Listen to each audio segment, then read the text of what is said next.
And I'll start by acknowledging the traditional owners of the land in which we meet and paying my respects to elders past and present, and also paying my respects to any Aboriginal and Torres Strait Islanders in the room, and also acknowledging our proud friends from across the Dutch. Kia ora indeed. So I'm the CEO of QNADA. QNADA is the peak body for the non-government alcohol and other drug sector in Queensland. So you can see our vision there is a cohesive, sustainable and high quality AOD sector that delivers the best possible outcomes for the Queensland community. I suppose while we'd love to have the Y2K boys in rehab, I wonder if I understand cliff theory correctly, in that by the time they're in rehab, maybe they've already fallen off the cliff. But we can talk about that later. We'll catch up after, because there's some new developments in neuroscience that I'd like to share with you as well, that we learned about in winter school last week from our international keynote, Mark Lewis. But back to this. So our members are treatment services and organisations who support people experiencing problems related to their substance use. I think what's important for this room here is that it's not just the parents involved in the child safety system that our members would see, it's the children in the child safety system. So we have a number of members who see young people aged between 12 and 25 who have had experiences in out-of-home care and are experiencing significant issues related to substance use. And so I think we need to keep those children at the centre of our kind of discussions as well. So our role is around systems advocacy, workforce support and capacity building. So I've really enjoyed being here the last 2 days because at Rockhampton, I think it was, ran into Lindsay at the airport after a day's summiting, I suppose you call it. And I think we both identified at the time that there would be something at some point where we could bring the child safety and the alcohol and other drug treatment sectors together to improve understanding between the two sectors and maybe get some better results for the people that we're all interested in helping. So, pardon? As you do in Rockhampton. Of course, yeah, that's why I go to Rockhampton, to network and to get new ideas. It's a wonderful part of the world. I also had an excellent steak. Being from northern New South Wales, though, I get confused because Rockhampton is the beef capital of Australia, but also Casino is. So I'm not sure. I think maybe we need to do some evaluation and see which ones, who's telling the porkies. So just to give you an idea what our members do, so all of our members collect a little thing we like to call the Alcohol and Other Drug Treatment Services National Minimum Data Set. It just rolls off the tongue, right? The AOD, TS and MDS. That almost sounds like another language.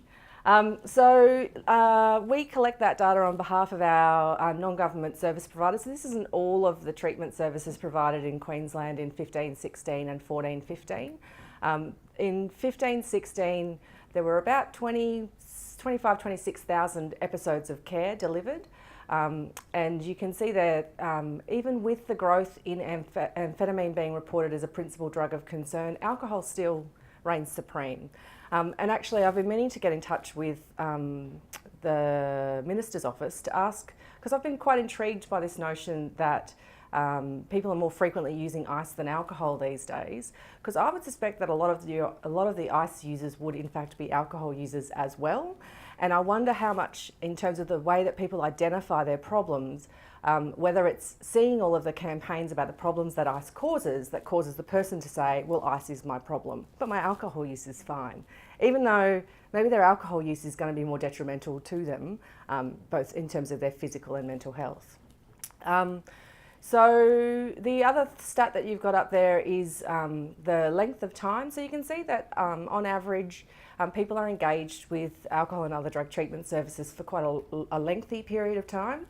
So a counselling episode lasts on average for around 97 days to 125 days. So, I mean, that obviously isn't, they don't go to counselling every single day. That might be weekly counselling sessions or a couple of times a week with a counsellor. And people stay in residential treatment for an average of between 100 and 115 days, which most programs are at a basic level about 3 months. Don't believe what Dr. Phil tells you. There are very few 28-day programs in Australia. Some of the private rehabs do offer short-term programs. I think when you're working with people, you need to understand what the evidence base for treatment is, and make sure that if they have families with the means to put them in private rehab centres, that could cost upwards of $30,000 a month, that they have also investigated their options for free publicly funded services. I note the Y2K boys put up the graph saying that treatment got all the money, and I assume you're talking about the recent ICE action strategy money, the 241 million. Yeah.